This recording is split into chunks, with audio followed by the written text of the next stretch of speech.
سلامونه ملګرو د نننۍ ویډیو د خفګان او د درد هم ده او د غوسې هم ده.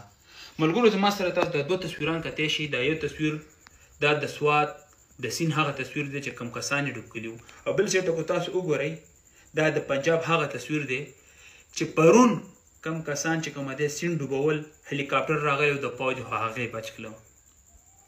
خو زه وایم تاسو ته که د پاکستان تحریک انصاف حکومت هم دی په خیبر پښتونخوا کې، چلو زه تحریک انصاف زما خپله پارټي ده، هغوی انتهایي ناقص کارکردګي کړې ده، هغوی د هېڅ نه دي خبر. خو د پاکستان پوځ خو زموږ د ټولو پوځ دی، که پښتانه یستو هم د پاکستان پوځ زموږ دی، که پنجابیان دي هم پاکستان پوځ د هغو دی، زموږ د ټولو په شریکه د پاکستان پوځ دی. بیا د پاکستان